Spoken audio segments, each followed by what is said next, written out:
All right, we're live. Welcome tonight on this beautiful Saturday night, just after the blue moon. And it's a beautiful night to be talking with y'all. So tonight, I would like to cover a few things.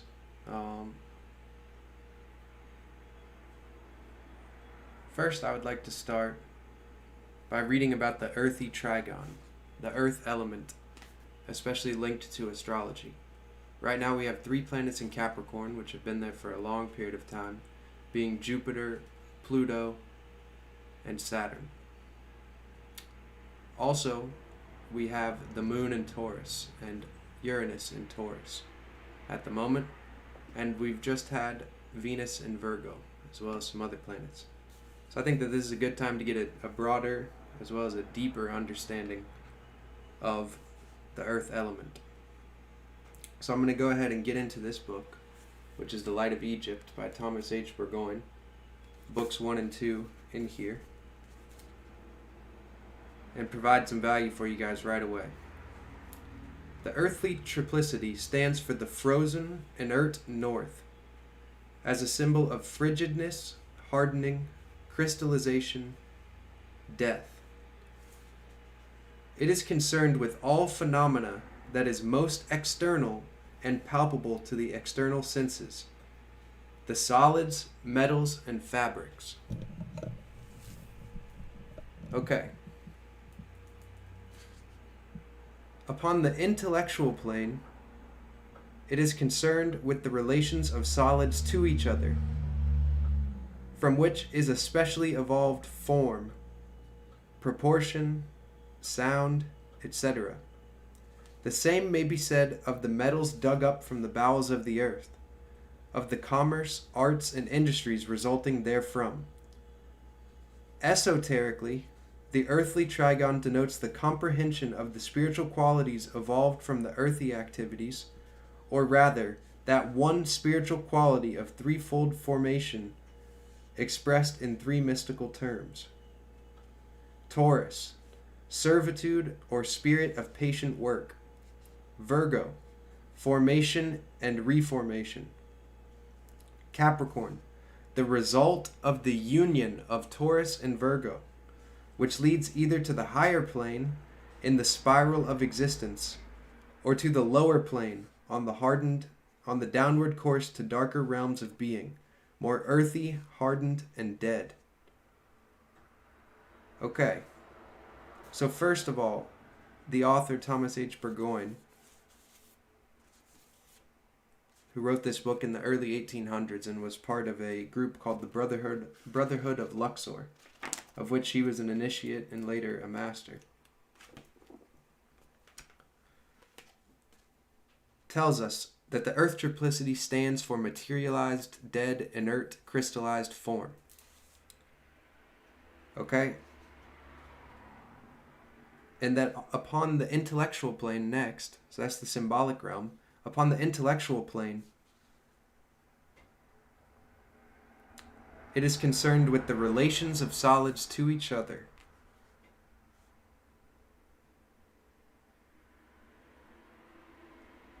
And it is concerned in commerce, arts, and industries resulting therefrom, from the relationship of material forms and from the metals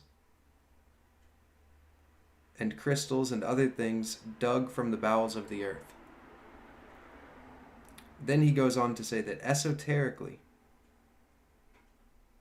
so spiritually, the earthly trigon denotes the comprehension of the spiritual qualities evolved from the earthy activities. So the only esoterics there are to the earth element, the main esoterics that there are to the earth element, and intellectual, so both the mind and spirit of the earth signs, are thinking about crystallized forms and how to work with them, manipulate them, sell them, etc. on the intellectual plane. And on the spiritual plane, all of the spirituality of the earth signs is focused upon crystallizing an object. Okay, so this would be any magic that is brought to pass on the earth that wants to solidify, crystallize, or form something. And what Thomas H. Burgoyne tells us in earlier parts of the book is that crystallization is the same thing as death. The light of the sun that creates the crystal then goes into a form, a silica in this case, in the quartz. It dies in order to have this solidified nature. This is what the earth element does. This is what Mother Earth does in this situation. The sun and her conspire to create crystals, as well as the other wandering stars. Okay? So all earth elements are about the crystallization. So Capricorn, which is beautifully spoken here. Taurus is the servitude or spirit of work, of patient work. Okay? So that's the ox or the bull that's pulling the cart slowly down the line, plowing the perfect row for the field, being turned by the farmer, plowing the next row, being turned, plowing the next row for months, for years, continually working hard, working hard, working hard. Okay? Then we have Virgo, formation and reformation. This is the mutable earth sign. So Virgo forms up mud piles, forms up businesses, forms up structures and routines, and then take them apart and reform them, perfecting nature, trying to reform, right? And to form, reform. This is the Virgoan nature, all dealing with earth. And Capricorn is the result of the union of Taurus and Virgo. Okay, so we have the patience and the spectacular work ethic of Taurus. Then we have the transformative abilities, the formation and reformation abilities of Virgo. So Taurus plus Virgo equals Capricorn. So the Capricorn is the result of the union of Taurus and Virgo, which leads either to the higher plane in the spiral of existence. So either they form their spiritual principles, form, by taking the spirit and creating manifest things in the world that are good for evolution of themselves and other people. They build great monuments, great castles, great works of art, great etc. They build great communities, and so they're using that patience from Taurus and the formation from Capricorn, from Virgo, and they're using it towards a good end, so to speak. Or to the lower plane on the downward course to darker realms of being, more earthy, hardened, and dead. Or they take that patient work ethic of Taurus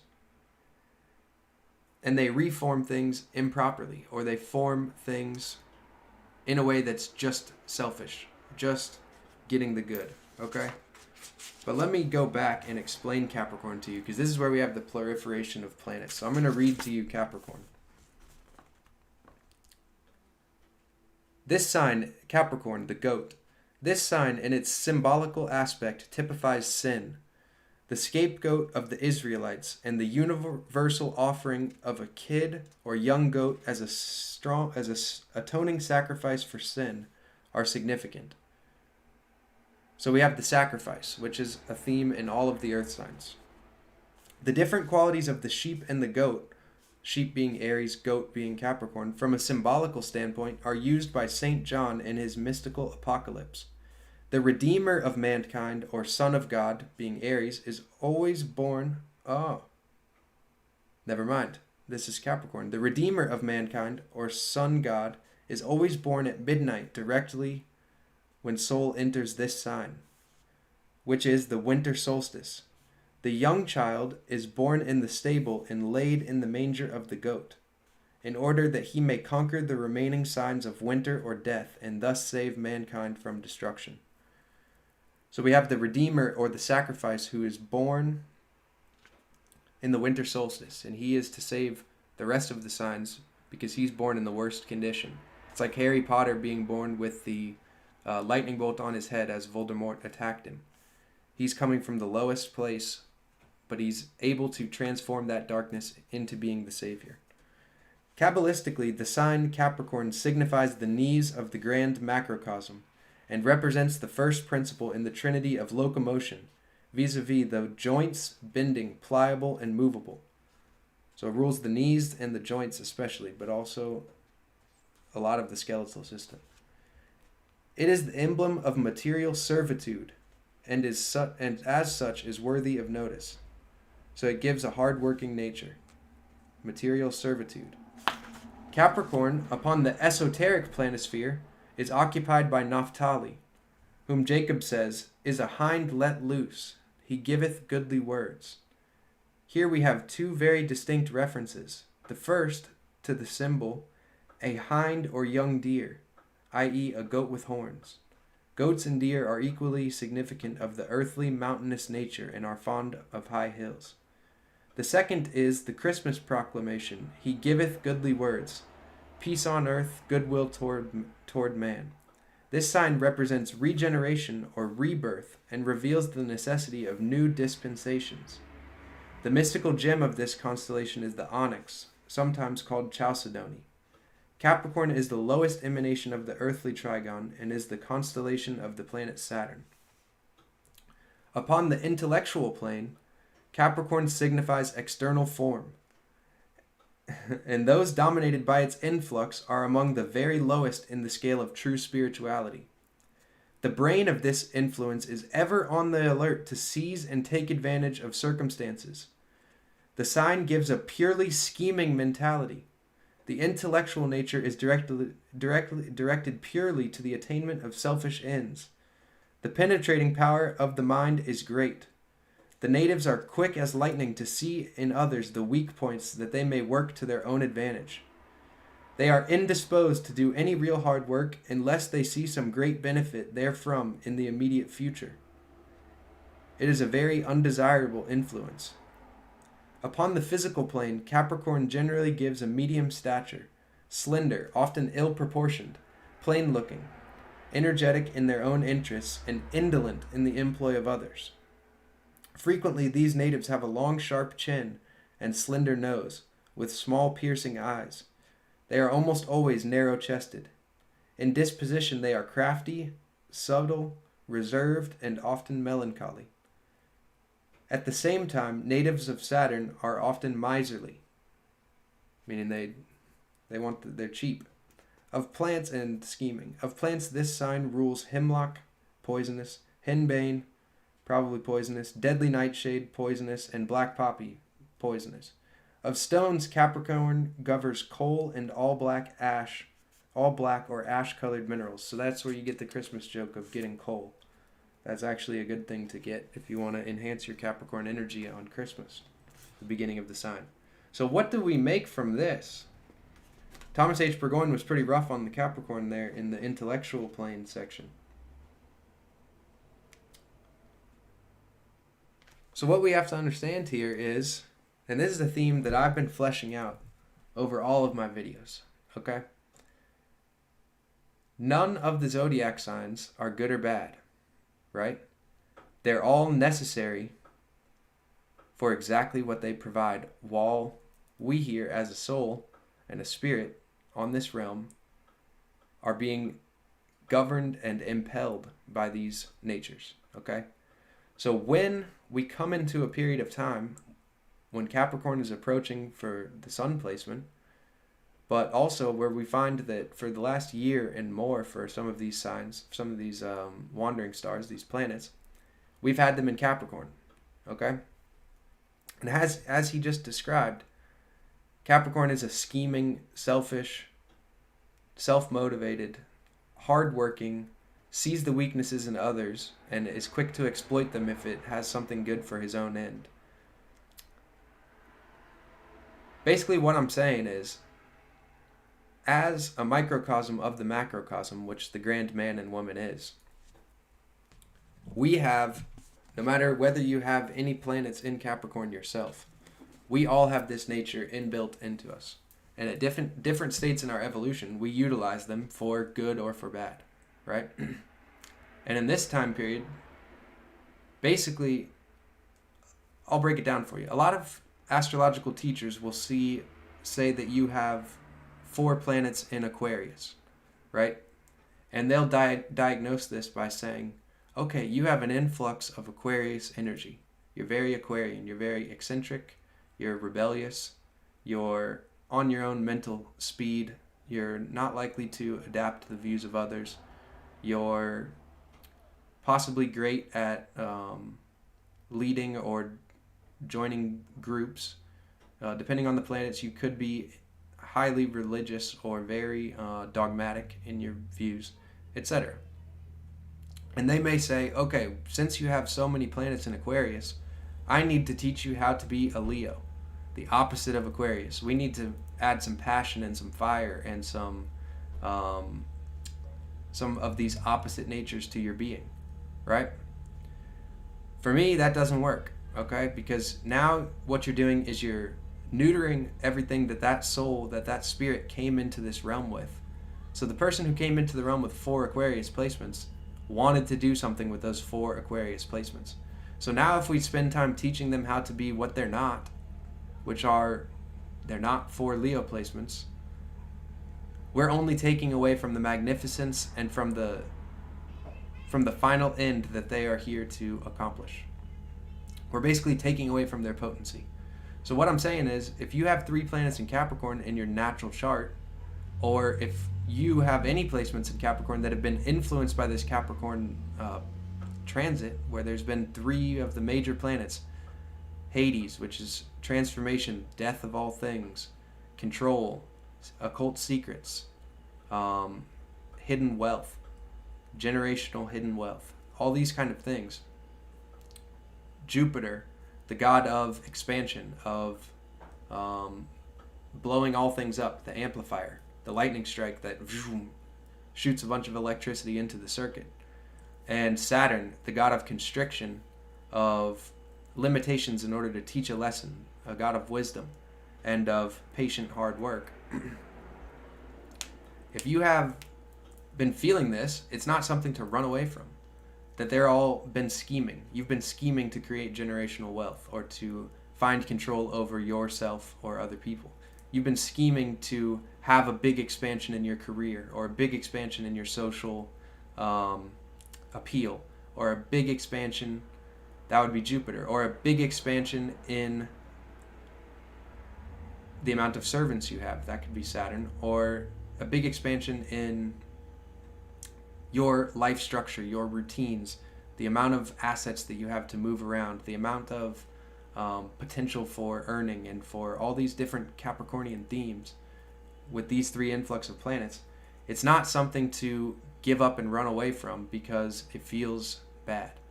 Some of you may have gotten a pit in the stomach when you heard the things that Thomas H. Burgoyne was telling you about Capricorn that I read. But in fact, we have to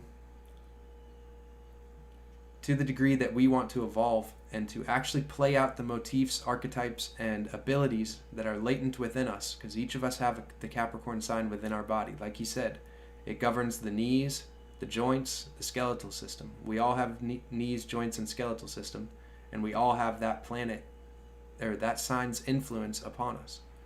Okay? So it's better to go towards it, to face the darkness. Literally, Capricorn is the winter, the darkest part of the year. So all of us have this nature of scheming and of being selfish and being miserly, because that's the influx that people normally take to when they're in the winter in a real human situation. You know what I'm saying? You have to be miserly of your... Everything can be seen from the season and from the time period that these natives are born in. If your sun's in Saturn, you were born in the middle of winter. So your family was being miserly when you were in the cabin. If we just go back 100 or 200 years. When you were in the cabin growing up, your family was all around you were people being very resourceful and very careful and very withdrawn, conserving their energy, and they had to scheme because there's nothing else to fucking do. They're in the cabin. Like he said, all of the earth element is the inert frozen north. That's the symbological equivalent is the inert death. Okay? So when we what's up, Guantanamera? Nice to see you in here. So a lot of people get queasy when they see these astrological placements, or when they see when they've discovered the true nature of Capricorn. But that's what you gotta fucking do if you want to play the game right, because you can't be playing half game out here. You can't be doing anything halfway. Okay, we want to get to the bottom. We want to use all of the abilities that we have in this realm, knowing that our spirit and souls are going to be able to fly free afterwards. So we actually have to get down to business. We are the gods on this realm right now. Okay? Let me read another sign here.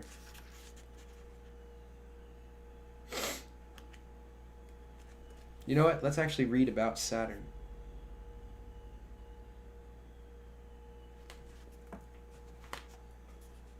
So Saturn rules Capricorn, and here's just two sentences or one sentence on Capricorn. On Saturn. Saturn governs the activities of the reflective, meditative, and the purely selfish sentiments, such as comparison, causality, covetousness, that's a tough word, acquisitiveness, and secrecy. Okay, so Saturn governs the activities of the reflective, so looking within, looking back upon oneself, meditative, taking time in silence and in thought and in, depends on which kind of meditation, but basically that's what they're saying here, quiet reflection. And the purely selfish sentiments. So what can I get for me? What can I absorb? What can I create that will absorb things for me, such as a business? If I create a business, it will absorb money for me, or if I invest in this stock, or this Bitcoin or whatever, it will absorb money for me. Or if I invest in this real estate and rent it, it will absorb money for me. So they're finding out what they can move around in the material world in order to absorb energy. Such as comparison. So the Saturn brings hierarchy, because it says that the puma, the cougar, is a more refined and natural and beautiful beast than the shaggy house cat down the road. Okay, so it's now compared the cougar that it sees once a year running by versus the house cat that it sees all the time and that has been genetically manipulated to be a smaller, different animal. That's just one example. Or they would say that's a material. See, they're judging material. Or they would say this employee is more valuable to me than this employee because of these reasons. So this comparative nature, and this creates hierarchy of a true structure. If you have a meritocracy like the cons used, then you would want the best people at the top of the ladder, and you would want the best people in every position, and their merits would decide it all. This is Saturnian. Their merits, the cons, Genghis Khan and all of the cons that ruled Greater Tartaria, which at one point was almost the entire world, all of them worshipped Saturn over Jupiter.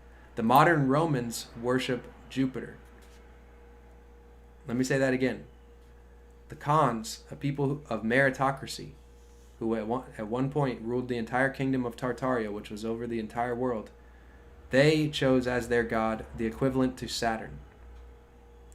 The reflective, selfish, comparing, meditative, secretive, etc. That god, instead of Jupiter, which has been thrown on its head. A lot of people call Saturn Satan, which has some utility, but it's not the same. It's not the same. Satan's not even really a deity. It's another form. But let's see. I'm trying to get away from a Capricorn. That can be tough. That can be very tough. The Dan Dooney. I remember you've commented on a few videos. Nice to see you here. You're trying to get away from a Capricorn. Well, if you have any questions, or if you want to explain the situation differently, I could try to help you out on that. But that can be very tough because, like we said, let's go back to Capricorn and read a couple things about it.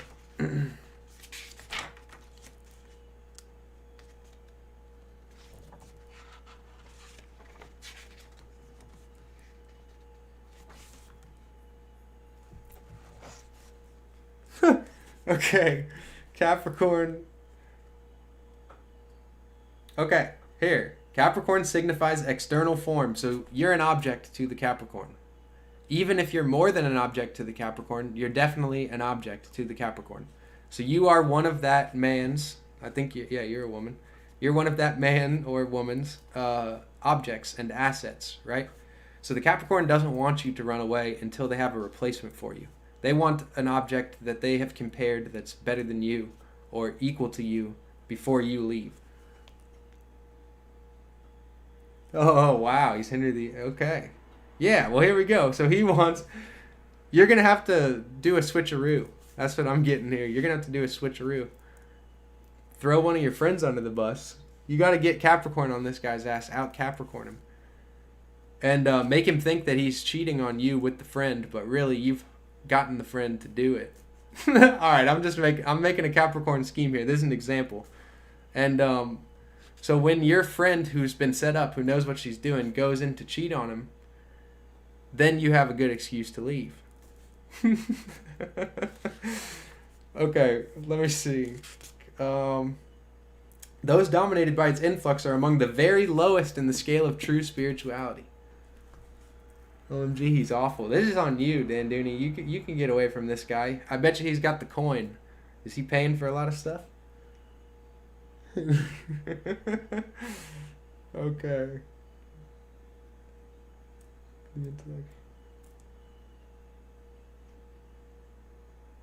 Yeah, he probably sees all the weaknesses in you. Well, another thing you can do with Capricorns is just face the devil, face the darkness of winter. He's obviously in your life to teach you something.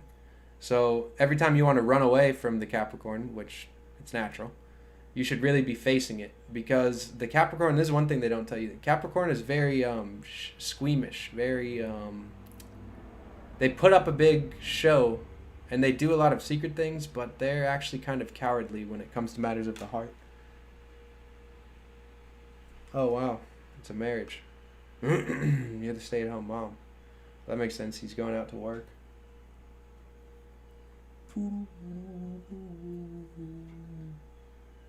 I've seen some shit.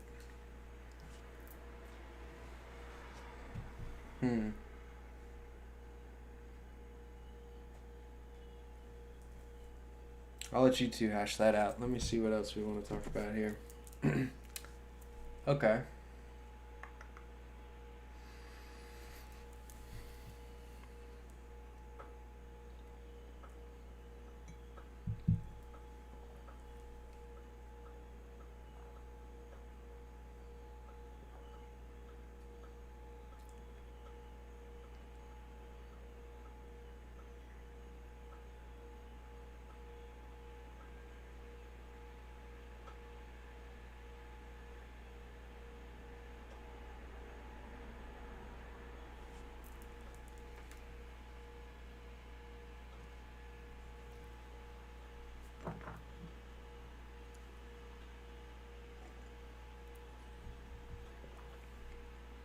All right, let's see here.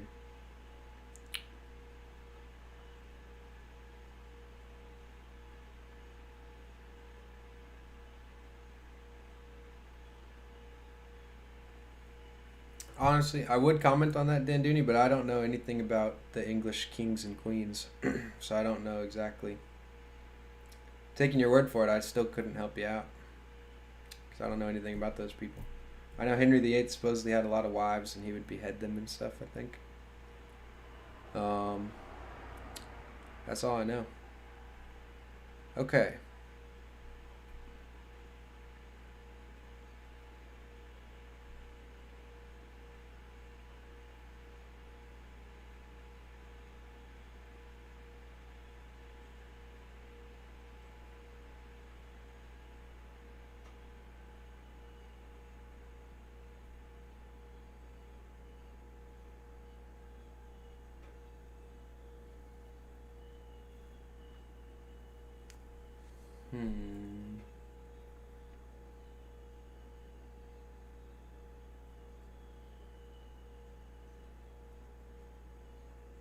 Well, I'm learning a lot on this live stream. Inwardly. I'm doing inward secretive scheming right now. Okay, yeah, so you want to go towards the thing that you fear.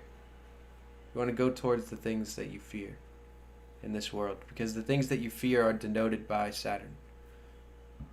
The quicker that you face the things that you fear,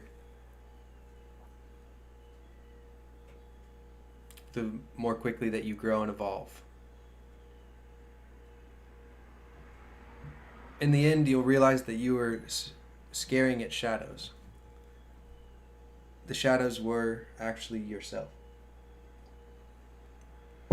So everybody's afraid of their shadow, right? In the esoteric sense, not in the real sense. Although everybody has been scared of their own real shadow at some point or another. So when other people mirror back when other people evoke your greatest fears, it's still you only evolving, right? That's still the emphasis of this situation. If someone shows you something that you hate, or something that you're disgusted by, or something that you have a big fear response to, that's a part of yourself that you haven't overcome yet. And these things pop up almost daily, right? And so the power that a human derives in this world is from the things that they overcome, not from the things that they achieve. Okay? There's many billionaires, millionaires, and very successful people in this world who have achieved a great lot, either due to their inborn natural talents, or to always inborn natural talents. Even if they're like stealing money, that's still a talent that they have.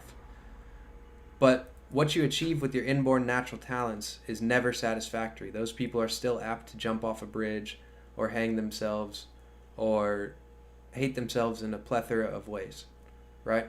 The people who don't hate themselves are the people who have overcome everything in sight. They're the people who rush to failure. They find things that make them want to stop plunging ahead. They find the things that they're most afraid to do, and they either literally conquer the thing, or they go within. The literal manifestation doesn't matter as much. It's just a good representation to reverse engineer your evolution. The evolution is always inward. The external is just something to play with. It's just the earth element. So playing with things can help you learn lessons, but playing with your own internal psyche, soul, and spirit is really the evolution. Because you can learn a lesson by seeing it outwardly and not internalize it. But if you get an internal lesson, it becomes externalized onto everything that you see. Right?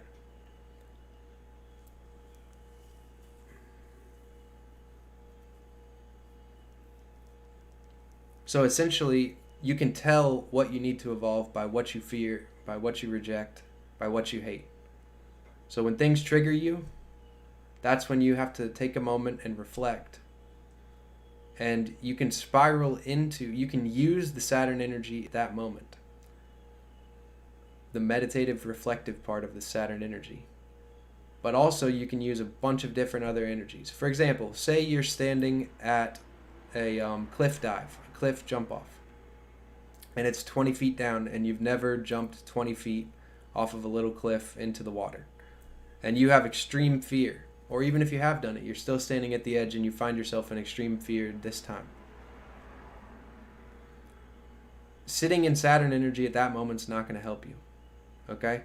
You need to go into Mars energy, and you just need to do it. Boom, I'm off. Boom. Because the longer you sit there and you plot and you say, well, I can jump over here. Let me watch 3 other people jump. I could jump down on this left side a little bit away from here where I think the water's deeper. All this stuff's somewhat useful. But if it's generally acceptable that everybody that jumps off this lives, unless there's some extreme accident, you've got to use Mars energy to overcome the Saturn and jump off. Okay? So you have to know which planets to use when. Sometimes, if it's like a psychological manipulation situation, if you find yourself in a gaslighting situation, or if you find yourself in a situation with people who are manipulating and controlling you from behind the scenes, in that case, you will have to use Saturn energy to get your way out of it. And really what it's going to take is to face those people at some point. Or you don't even have to face them. You can use darker magic than they're practicing because mental manipulation and control is a form of dark magic. You can use darker magic than they're practicing and overcome their beings or their plan, right? And if you just got an upset reaction when you just heard that I said you could use dark magic, that means that you fear dark magic, and so you need to get into doing more research about what it is, because dark magic is fundamentally the process of facing your internal shadows. If you've ever seen the anime Bleach, it's one of the best animes out there that you could watch for this current time period. In the anime Bleach, it has the same element as Harry Potter that I talked about, the touched by darkness element. Bleach has this theme where the main character, I should remember his name. It's going to make the story better if I remember his name. Anyways, the main character and his friends, the Bleach is right on so many levels, the spiritual level and everything, right? Basically, the theme is that certain kids in this high school town, they're all like, high school age, certain kids in this Japanese town can see spirits. And those kids are the main character, Ichigo Kurosaki. Ichigo is his name. So Ichigo can see spirits, and so he likes to help the spirits. But eventually another chick from the heaven realm, I forget what they call it, but literally from a different dimension, from the astral realm, so to speak, comes down and shows him that instead of just watching these spirits of humans suffer by clinging on to their loved ones after death, which actually happens, if you mourn and weep and have horrible emotions for someone that's passed, it's likely they're sitting in the room with you right now. It's likely they haven't passed on to the next realm. Okay, their spirit's still lingering and clinging. These are what ghosts and what remnants of spirits are. So he learned how to set those spirits free and how to save them from the demons, which eventually come for them to suck their soul. The demons come from the hell portal to take these humans that have been lingering around, these spirits that have been lingering around their loved ones, eat them, ingest their soul for strength, and then recycle them into the strength of a demon, into the demon's own strength. So he learns how to send these humans up to heaven, these dead humans, these spirits, okay, before the demons come to get them. So literally exactly what's going on down here. Now, when the thing that Ichigo uses, right? So he wants to become a soul reaper because he learns how to do this. That's what these people do. They save the soul. They reap it and send it up, right? And they reap the demon souls so that they are gone forever. So what he learns to do is everything. He wants to become a soul reaper because it's been basically prophesied that he's this huge dude. And this is going to have some spoiler alerts, right? It hasn't even really been prophesied, but everybody's figuring it out based on his natural abilities, which are out of this world. And so he becomes in order to become a soul reaper, you have to go through all this training, and you have to have grown up in the Japanese soul reaper facility up in the heaven realm and all of this stuff. So he obviously can't do that. There's a strict regime and hierarchy. It's very Saturnian. But he finds this other guy who's like a Libra or something, who's living in the human realm, but he's really like an ascended master. And the ascended master puts him through these rituals, these initiations, where it would normally take 7 years to learn a skill.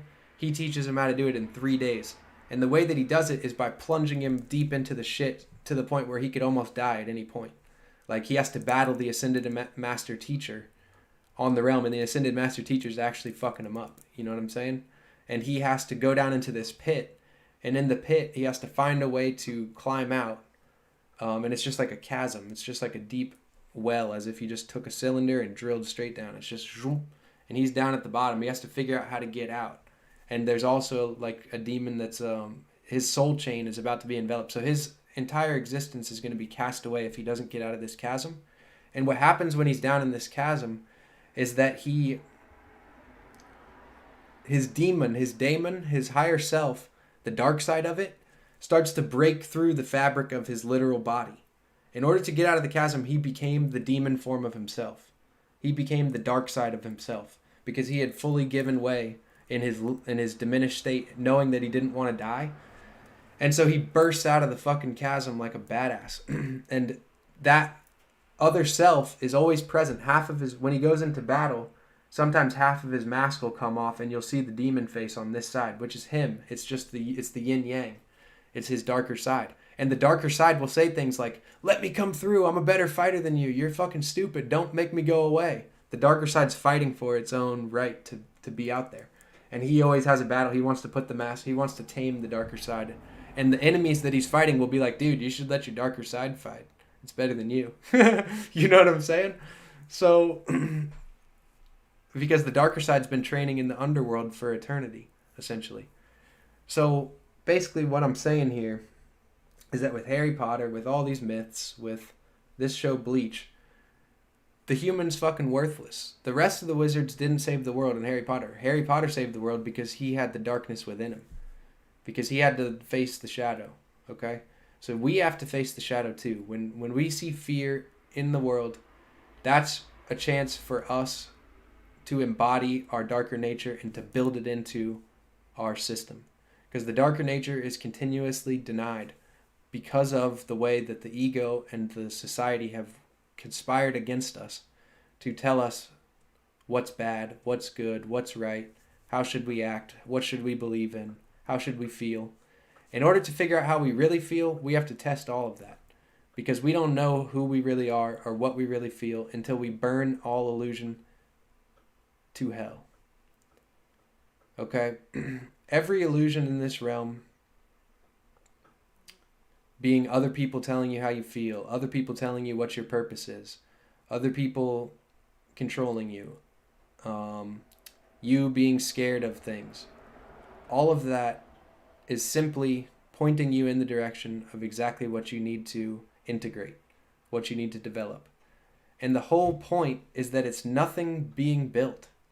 You're not building anything. Your soul is already a complete God. Your spirit is already a complete God, especially if you're watching this video. So what is being said here is that all we're doing is collecting the pieces that we have put a mirror on top of. So if you imagine your soul fragment, if you imagine your soul, which I showed you last video, imagine your soul looked like this, right? What we've done is here, see this part looks a little less pretty because it has these orangish red stuff on it. Orangish red dirt clay that got trapped into the crystal, right? Imagine that this part of the crystal is anger. This part of the crystal is hatred. This part of the crystal is the love of violence. This part of crystal, you know what I'm saying? All of those we've taken, society and ourselves have put a mirror on top of that, or a blackness on top of that, so that we look at it, it just shines back what we're denying. It shines back nothing. It's like a black void. So all we need to do as the gods here incarnate on earth is to polish that side of the crystal. Allow the darkness facet to come out. Allow the beauty of violence to come out. Allow hatred to come out. Because all of these are parts of us that we're denying. And life's no fun when we live just like peasants. Okay? Some of us are here to do big things. Right? And in order to do big things, you actually have to learn how to integrate the darkness.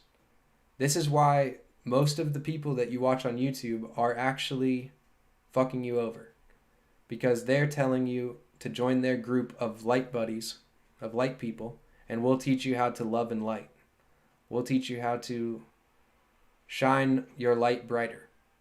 But while you're shining all that bright light out of yourself, let's say you do expand the amount of love and the amount of light and the amount of all these things out to the world. You're radiating more light. You're just making it harder and harder and harder to see that darkness. You're going to have to put on sunglasses when you reflect, when you look in at who you truly are. It's going to take all these facets of love and light are going to be firing out, and you're not even going to be able to see the darkness that you have anymore. So they're basically trapping you from ever evolving, whether they know it or not. A lot of these people aren't conscious actors. They're just doing what they... It's like Christianity light. You know, they're just taking an old system that's been here to fuck us and taking that control mechanism and then just they take the same control mechanism, the same Saturn, the same plane, and they put the love and light engine in it, and then they keep flying. Whereas I'm here to shoot that plane out of the sky with the RPG, with a Stinger missile, with a guided Stinger missile. I'm going to shoot that plane out of the sky, and then I'm going to show you guys nothing. For real. I'm going to shoot the love and light plane out of the sky with a Stinger missile, and I'm going to be continuing down my path with 2 flaming swords. In my right hand, I'm going to have an orange flaming sword, and in my left hand, I'm going to have a bluish-purple flaming sword. And I'm going to be cutting the new path of humanity. And from that path, I'm going to set down my swords for a second. In the weeds, I'm chopping through them like I have machetes. The hay is falling at my sides like butter. And I'm going to manifest a Stinger missile and manifest mortars all around me. And I'm going to be plunking them onto the path of the goody two-shoes, onto the love and light people. And I'm going to shoot their planes out of the sky. And as the people fall down, I may or may not provide them with parachutes, manifest those for them, and provide them with nice, comfortable landing spots, or give them an ocean to fall into. I may or may not do that. I don't have time for all that. But what I'm going to do is, by doing that, I just gave them the chance to actually evolve, right? Because they're going to continually come back here and suffer, or they're not going to make the dimensional leap as we continue forth unless somebody like me does that, right? So I'm taking the responsibility of destroying illusions. So what I just told you for the past 20 minutes is exactly what I'm going to do too. Everything that I say on this channel is something that I'm enacting, that I'm becoming the leader of. As I say it, and before I say it, and after I say it, it's done. You know what I'm saying? Because that's just accepting who I am. As someone who was fathered by the Dark Lord, Hades of the underworld, that is my duty. So I simply must accept that. Okay? And that is where great power can come from. Then, from there, once you start to understand who you are, and you start to polish your crystal, my soul does not look like a citrine. Okay? It's not yellow gold with white, and it doesn't have these red flakes on it. Okay? So what I did was I went and looked what my soul looked like. And then I said, okay, I'm going to embody that more and more every day. And every day I'm going to look inside it and look at the crystal again. I'm going to look at my soul again. Then I'm going to go about my day. Then I'm going to look at my soul again. Then I'm going to talk to Hades. I'm going to talk to my spiritual team. I'm going to talk to Archangel Michael. I'm going to talk to Lucifer. I'm going to talk to all of these high-level beings. I'm going to talk to dragons. And I'm going to see what I need to destroy next. Right? Whether that's internal or external. What illusion am I going to destroy next? What am I going to set on fire? Ben needs to go to a job and work for somebody else. Set that on fire. That's not the truth. Ben needs to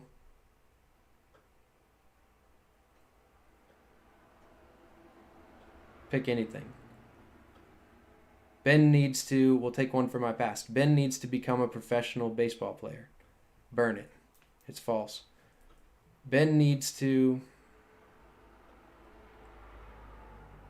calm down. Burn it. It's false. Ben needs to, God damn it. That's funny. Ben needs to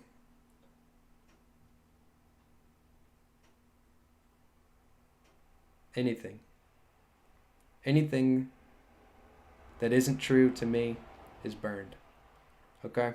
So not everybody wants to embark upon that path, and not everybody has the soul of a transformative destroyer. So it's up to you guys to figure out who you are, right? But I think that I provided a good breakdown for, okay, just making sure the stream was just going, for how you can evolve on this path. You find the fear, you run towards the fear, and you burn it with your flaming swords, because it's an illusion. Fear itself is illusion.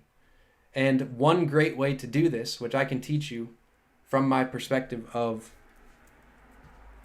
a son of the underworld, spiritual son, so to speak, is that you must be comfortable with death. You must literally be comfortable right now if I were to come kill you. Or if you were to fall dead right now, you have to be comfortable. You have to be almost excited. You have to view death as something that you're looking forward to. Once you do that, everything in this life, because you know that you have an eternal soul, an eternal spirit that has created this soul to live in. You know your eternal spirit is a God. Okay, so you wake up in the morning, you tell yourself that you're a God. You remember, I'm a God who has a soul. My spirit is incarnated within this body with this soul catalyst that is created, right? And I'm having a human experience on earth. Remind yourself of that every single day, at every moment that you can. Then you say, since I know that I have this immortal spirit,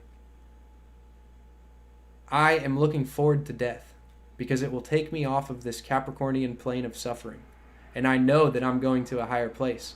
In fact, I'm going to do everything in my power to make sure of that. But there's no fear because I can only resonate with the eternal. That's who I am. And once you find that comfort, that solace, where you're almost looking forward to death, your power getting cut off is nothing. You getting in a car accident is nothing. Your partner arguing with you is nothing, right? This may sound destructive, but this is the true liberation.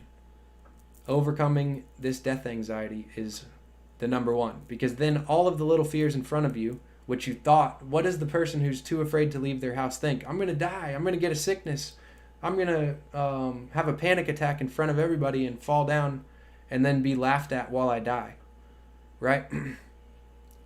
All of that lies back to death. Who gives a fuck? Shoot me right now. Take me out.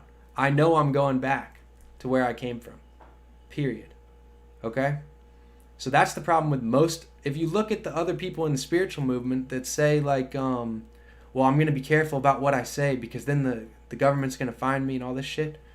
We ain't got time for that. You want to come try to kill me? Come try to kill me. Okay? Because that's not what's in the plan right now. So that's basically it. And also what I'd like to say for you guys is that if you want me to help you out, which is one of my roles in this current dealio right now, if you want me to help you out, you got to call me up. Because what happens is I can't help you. I can't help you out that much unless you email me, you text me, or you call me. Right? The people that I have talked with have found immense help. Now, why? Why does calling Raynolf help you? Why does calling Raynolf help transform your life? Not only am I a medium, a direct channel for the gods, a messenger of the gods, but I am someone who will tell you the truth. I'm probably one of the only people in your entire life right now who will tell you the truth. Now, why is that? Because I don't have any skin in the game in terms of having lived with you for your life for any period of time. Right? The skin in the game that I have is you send me the money for the consultation, you call me, I answer the phone, now I've got skin in the game as your consultant, as your team member, as your leader for that moment. And what are we going to do? We're going to find some of those illusions, we're going to find some of that bullshit, and we're going to burn it to the ground so that you can move forward without obstacles of illusion, without bullshit in your path, right? That's what I've been sent here to do, okay? And with my 5 air placements, with my communicative ability, I don't have to physically destroy things. My philosophy, my words, my intellect, my concepts can destroy millions more fold than my hands, okay? So this is air versus earth element, right? I can make earthy changes in your life. I can change the materials around you, the people around you, all of this by giving you concepts, by speaking about the things that you've been denying, by telling you the truth, by communicating messages from your spiritual team to you. Okay? And so that's what I'd like to tell you and leave you on. Let's see what's in the comments now. Happy full moon, Sherry. Good to talk with you guys. I'm going to sign out now. Raynolf signing out. Bye-bye.